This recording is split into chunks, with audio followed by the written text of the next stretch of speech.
Europe 1, il est 7h. Europe Matin. Dimitri Pavlenko.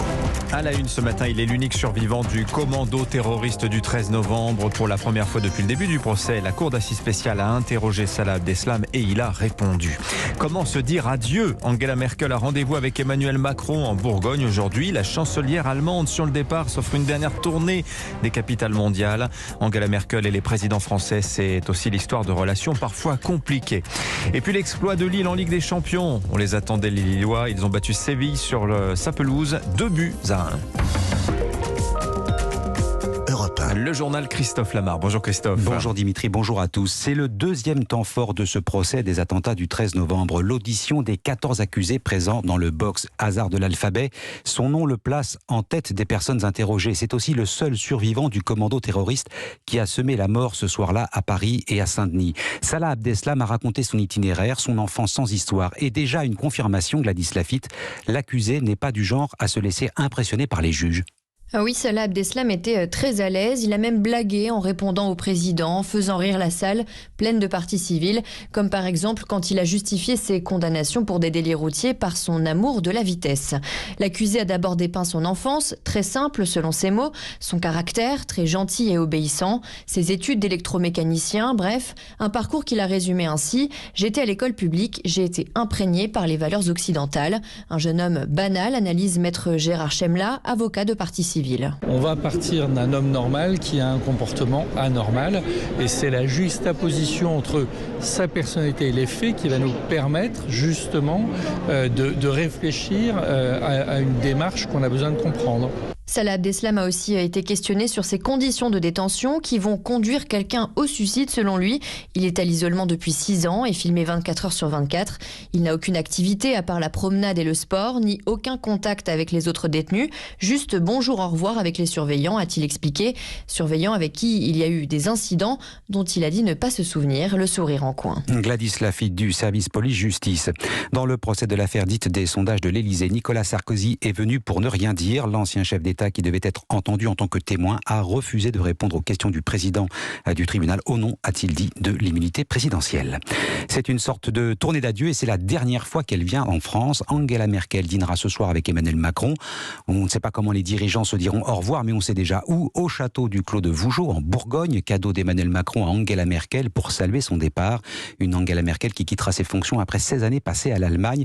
Elle aura connu 4 présidents, de Jacques Chirac jusqu'à Emmanuel Macron, et à chaque fois des relations très différentes. Hélène Cole.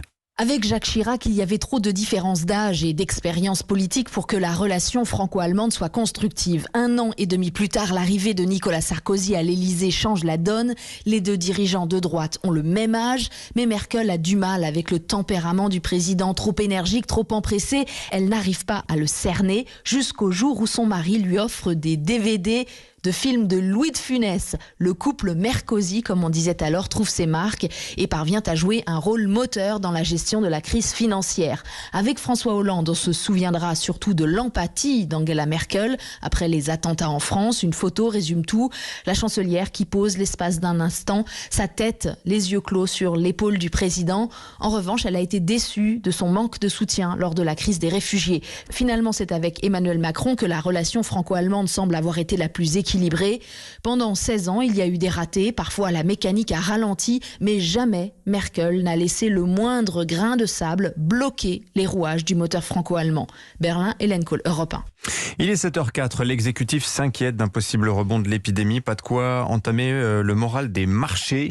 La bourse de Paris a battu son record historique hier soir, Christophe. Le CAC 40 a terminé à 6 927 points, du jamais vu de mémoire d'investisseurs. La bourse a battu son record de 2000, année marquée par l'envol puis l'éclatement de la bulle Internet. Oubliez aussi la crise financière de 2008. Le marché s'est refait une santé dopée par l'injection massive de liquidités des banques centrales. Le CAC baigne en pleine euphorie, Emmanuel Dutheil. Oui, il s'en est fallu de peu en clôture, mais le symbole est là. Le CAC 40 a retrouvé son niveau d'avant-crise financière. Ça faisait des mois que l'indice tutoyait ce record qui, à l'époque, avait sonné comme une sorte de malédiction. Les marchés s'étaient ensuite effondrés avec l'explosion de la bulle Internet. Là, les ressorts de la hausse sont différents. Il y a beaucoup d'argent disponible grâce aux mesures de soutien exceptionnelles des banques centrales. C'est aussi la bonne santé des entreprises qui profitent à plein de la reprise boostée par une vaccination de masse dans les pays développés qui explique cet envol. Les valeurs bancaires sont en forte hausse, le luxe avec LVMH et Hermès caracole aussi. Même la bonne vieille industrie très en pointe aujourd'hui sur la transition énergétique comme Schneider ou Saint-Gobain connaissent des progressions très fortes. Alors tout le monde se pose la même question. Est-on face à une nouvelle bulle? Les investisseurs sont pour le moment confiants pour l'avenir. Emmanuel Dutheil, chef du service économie d'Europe 1. La conférence mondiale sur le climat maintenant, la voiture électrique, est-elle la solution pour lutter contre la pollution? Ça n'est pas sûr. Tout dépend de la façon dont on regarde les choses. Si l'on tient compte des seules émissions de CO2, la batterie est une des solutions. Mais si l'on regarde de plus près, notamment la production des modèles électriques, c'est beaucoup moins évident. C'est ce que démontre un rapport de l'Institut Montaigne, Aurélien Fleureau. Oui, en fait, tout va dépendre du pays dans lequel vous circulez. Plus le mix énergétique sera bas carbone, plus vous ferez des économies en CO2. C'est le cas en France, ça l'est beaucoup moins en Allemagne et en Pologne. Produire une voiture électrique, notamment avec la batterie, eh bien, c'est plus coûteux en CO2 que pour une voiture thermique, mais cela peut être rapidement compensé, indique Diane Strauss, directrice du Bureau France de l'ONG Transport et Environnement. On commence quand on achète le véhicule électrique avec, disons, une dette CO2 plus grande. Mais c'est vrai qu'à partir du moment où on conduit cette voiture, en France, vous amortissez votre dette CO2 à partir de 18 000 km pour une voiture moyenne. Donc, c'est-à-dire à peu près 1 an et demi d'usage pour un usager moyen. Et il y aura aussi des progrès sur la fabrication des batteries en Europe. Pour l'instant, elles viennent quasi exclusivement de Chine. Et ensuite, le recyclage des métaux sera industrialisé. Aurélien Fleureau du service économie d'Europe 1. Et quel avenir pour la voiture? On en parlera d'ailleurs tout à l'heure à 8h13 avec l'invité d'Europe Matin, Jean-Baptiste Djebari, le ministre des Transports. Le football, pour terminer, Christophe, honnêtement, on ne les voyait pas gagner hier. On s'est trompé. Lille a battu Séville et se relance en Ligue des Champions. Victoire 2-1 des Lillois hier soir sur la pelouse du FC Séville. Martin Lange, on parle souvent d'exploits à tort et à travers. Mais là, oui, c'est un exploit et XXL en plus. Oui, des Lillois qui n'avaient plus gagné en Ligue des Champions depuis 2012. 9 ans et 10 matchs sans victoire, c'est long, c'est très long même. Mais bon, oubliez tout ça. Non seulement la série noire est terminée, mais en plus le LOSC est allé battre le favori du groupe chez lui, le FC Séville, 6 fois vainqueur de l'Europa League. C'est loin d'être un faire-valoir sur la scène européenne. Un exploit aussi au regard du scénario du match. Les éléments étaient contre les nordistes hier. Un but espagnol en tout début de match, un pénalty indiscutable refusé. Mais il faut croire que le champion de France a enfin retrouvé ses vertus. Solidité derrière, efficacité devant. L'attaquant Jonathan David a égalisé juste avant la mi-temps. Puis c'est Jonathan Iconé qui a donné la victoire aux siens. L'ailier élu homme du match savourait la performance de son équipe. On a montré qu'on avait faim en fait. On a tout donné, on n'a rien lâché malgré qu'il mène au score et on a su revenir et marquer deuxième. Franchement, c'est exceptionnel. On attendait cette victoire avec impatience. Et maintenant, on a su le faire et j'espère que ça ne sera pas la dernière. Ce matin, Lille est deuxième de son groupe. La qualification en 8e de finale est plus que jamais envisageable.